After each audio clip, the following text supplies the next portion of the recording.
আরেকটা বিষয় হচ্ছে যে আপনি কুরবানির গোশত আপনি জমা করে রাখতে পারবেন, পরবর্তীতে খেতে পারবেন।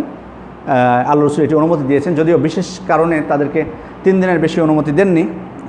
যেমন তিনি বলেছেন নাহাইতুকুমান লুহুমিল আল্লাহি ফাওকা সালাত, আমি তোমাদেরকে 3 দিনের বেশি গোশত জমা করে রাখতে নিষেধ করেছিলাম। ফামসিকু মা বাদালাকুম, কিন্তু এখন তোমাদেরকে আমি বলতেছি তুমি ইচ্ছা করলে তোমরা বেশি দিন রাখতে পারবো। সুতরাং কেউ যদি কুরবানি গোশত বেশি দিন রাখতে চান, 1 মাস 2 মাস ফ্রিজে রাখতে চান, এটি রাখতে পারেন, তার জন্য জায়েজ। কিন্তু আসলে আমাদের সমাজে খুবই একটা ঘৃণ্য একটা স্বভাব হয়ে গেছে মানুষের, এবং লজ্জাও কিন্তু কমে গেছে মানুষের। ফ্রিজ আসার পর থেকে মানুষ কিন্তু আরও বেশি কুক্ষিগত করে, নিজেরাও খেতে চায় না। কুরবানির গোশত যে একটা খাওয়ার গুরুত্ব আছে, আল্লাহ রাসূল খেয়েছেন, পরিবারকেও মানুষ ভালোভাবে খাওয়াতে চায় না, ফ্রিজে লোড করার দিকে বেশি ঝুঁকে পড়ে।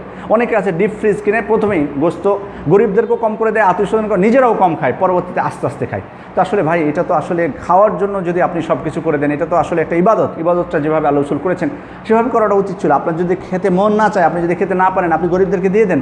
কিন্তু এইভাবে ফ্রিজে লোড করে রাখা এটা জায়েজ, আমি বলছি না নাজায়েজ, জায়েজ এটা।